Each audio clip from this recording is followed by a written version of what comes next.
Your childhood overseas in your homeland country, what was it like growing up in the war? Well, recently, because I've done quite a few interviews and some films have been done, documentaries and that, a lot of people are quite surprised. At least that's the kind of mail I've received, or people that I run into are surprised because they knew Bruno the wrestler, but they didn't know about Bruno's early life, his childhood in Europe during World War II. That was a very traumatic time in my life because I was born in October of 1935. My father came to America in January 1936. I was 3 months old when my father came to America. Wow. So I never knew my dad till I came to America in 1950 because you see, when the war came, all passages were closed and my father was stuck here. But my poor mom was stuck in Italy with all these children. And when the SS troops invaded my town, they killed 1/3 of the town, Wow. and 2/3 were lucky enough to escape. We went to a mountain called Vallarocca where we spent 14 months. And in these 14 months, it was sheer hell because the winters in those mountains, one has to experience to believe how ferocious they were.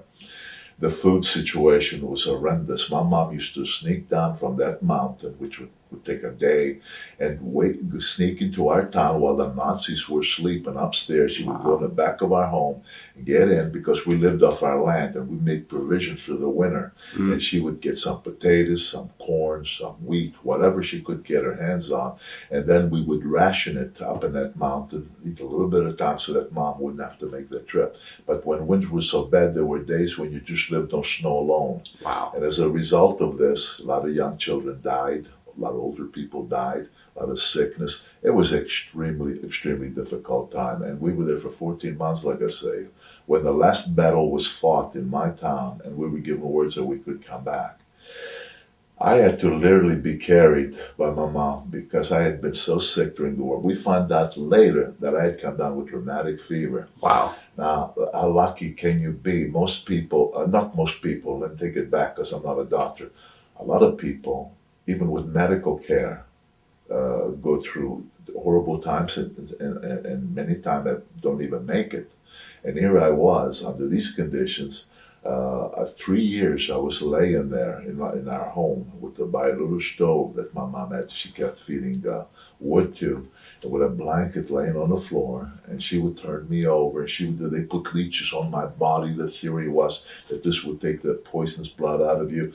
Anyway, I went through all this horrendous stuff, and when my mom and dad connected again, and the decision was to be made: should my dad come back to Italy, or should bring us over here? And my mom naturally said, for the sake of the kids and everything, if you could bring us there, because there's nothing here. Everything's been destroyed. And so I actually kept my family back because I couldn't pass the physical. This was in 1948. Wow. I got a little healthier by 1950, and I was able to pass the physical.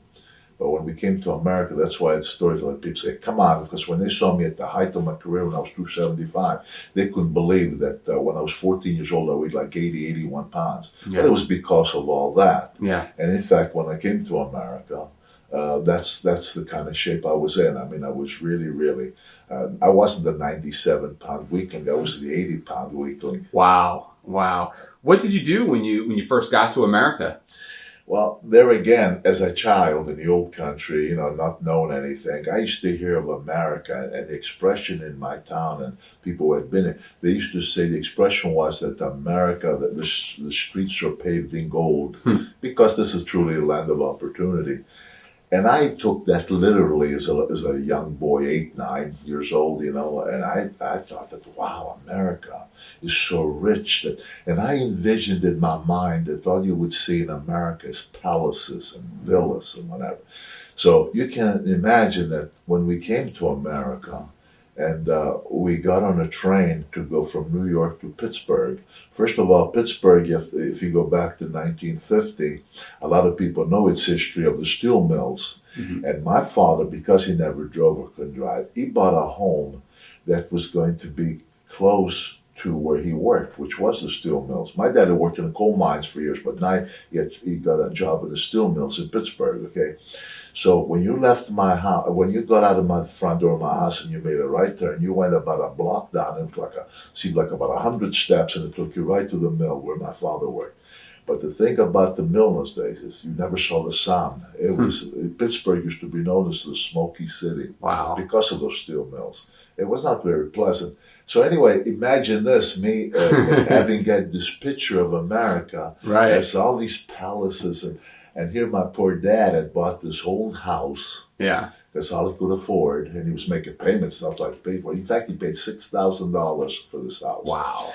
But when we came in there was wallpaper, and it was bulging because of the plaster that was coming on. And frankly, I was shocked because in Italy, because with the war, we understand that, but we had these stone homes, Yeah. And so now this is America. I'm expecting we're going to be living in a villa or something. Right. And I see this old house with the plaster practically falling off the walls.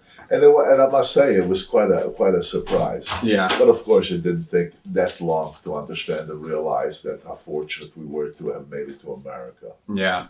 Now, once you got to America, can you talk about your evolution into the pro wrestling business? Can we stop a second? Yeah, sure. Okay, I asked you about your evolution into the wrestling business. Well, after we came to this country, because of, as I explained about my dad, where he bought this home and so forth, it was not in an Italian area. And unfortunately, which I did not understand at the time, we were going to language school, my brother and I, to learn to speak, because we could speak a word of English when we came here. So there was this school not far from where we lived that we walked to, and trying to learn the English language. And kids, as the old saying goes, kids can be cruel because we were different nationality. God knows what they heard. Yeah. Every day we were getting beat up. I always came home with a black eye or a cut lip or bleeding nose. And it got so bad that my father, who spoke very poor English, even though he had been here for a number of years, he went to that school and he said, these kids have gone through hell and back through the war. We lost part of our family. I lost a sister and a brother. He said, now that we're in America, and I said, they go to school and they come home bleeding at night. He said, there's something wrong with that. Can't you people do something about it? And they were very sympathetic. And so what they did for us, which was very nice, they allowed us to go to school 15 minutes late after school would start, and leave us out before school let out so that we would have a chance. We would run home. Yeah. But there was a kid named, they called him Moose Simon, Maurice. He belonged to a club called the YMHA, the YMW is a Young Men and Women Hebrew Association, but anybody could join.